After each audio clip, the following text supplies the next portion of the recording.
Some problems just seem impossible. They're so huge, so complicated, they feel like a locked door we'll just never get through. But every now and then, someone comes along and finds a key in the last place anyone would think to look. I mean, really think about this for a second. What if you could teach 65,000 different machines to all think together, not one after the other, but at the exact same time in perfect sync? Sounds like something out of a sci-fi movie, right? Well, it's not. This is the incredible, true story of the man who actually pulled it off. All right, so to really get the scale of his achievement, we need to understand the mountains he was trying to climb. Back in the 20th century, the biggest mountains in computing were known as the grand challenges. Now, these weren't just tricky math problems. We're talking about fundamental puzzles in science that had massive economic implications. Things like, how do you actually predict the weather? Or how do you figure out the best way to get oil from deep underground?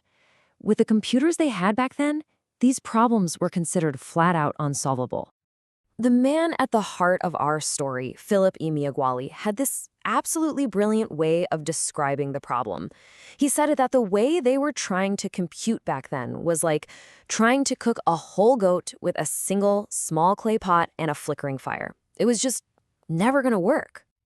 And this comparison really hits the nail on the head. You see, the old method, sequential computing, was that lone chef, one super powerful processor trying to tackle a massive problem one tiny little step at a time.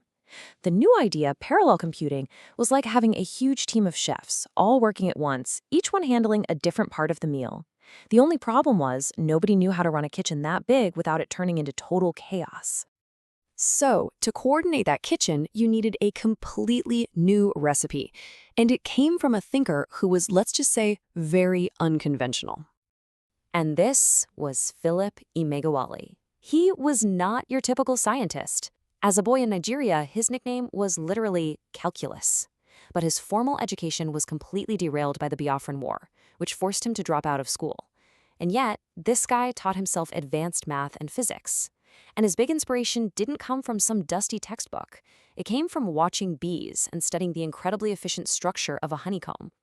Because he saw the world differently, he landed on this truly revolutionary idea.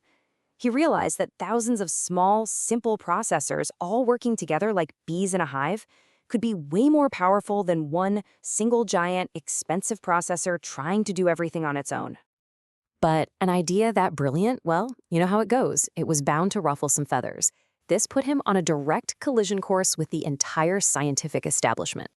The scientific community was, well, they were not impressed. In fact, they were deeply skeptical. They had poured millions and millions of dollars into these massive single-processor machines called vector supercomputers. Emeagwali's idea of using thousands of cheap processors just seemed completely backwards to them. And the pushback wasn't just about the science. It got personal, and it got ugly. When he was invited to give a job lecture in Ann Arbor, Michigan, he later wrote that the committee was, and I'm quoting here, shocked to discover that the only candidate invited was a Black African. The result was just brutal. 2 days after that lecture, the job position was canceled. Just gone. But you don't stop someone like Philip Emeagwali that easily. In fact, being pushed into isolation is when he got ready for the experiment that would change computing forever. He was about to conduct a symphony of processors. And the number of instruments in his orchestra, just try to wrap your head around this number for the time. 65,536. And this was his stage. The connection machine. It was this radical new supercomputer that arranged all those processors in what's called a hypercube. You can think of it like a giant digital honeycomb where every single processor was connected to its neighbors, ready to talk and work together. So check out this timeline. After spending years developing his own complex equations and getting rejected by the mainstream, on July 4th, 1989, working all by himself remotely, he finally got his hands on the connection machine. And the result? It was mind-blowing. He performed the world's fastest computation, hitting a staggering 3.1 billion calculations every single second. And he later described this incredible moment, not with technical jargon, but with the words of a poet. He called it 65,536 tiny suns shining together, representing not just processing power, but a beacon of hope. But this is the crucial part. This wasn't just about breaking a speed record. This was the moment he essentially wrote the code that we all live by today. What his discovery proved once and for all was that his crazy idea, massive parallelism, actually worked. And that idea has since become the fundamental bedrock principle of all modern computing. So why does any of this matter to you? Because that principle he proved. It is the engine that runs the internet. It's the brain inside of artificial intelligence. It's the reason we can do modern weather forecasting and build complex climate models. It is the absolute foundation of the AI supercomputers that are changing our entire world as we speak. Emeagwali had another one of his perfect metaphors to sum up the impact of his work. He said, "The true measure of a song is not the critic's review, but whether the world starts singing along."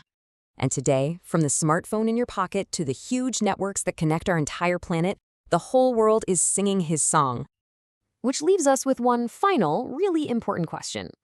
His song was once dismissed, totally ignored by the establishment. So it makes you wonder, what unheard song, right now, is about to change our world next?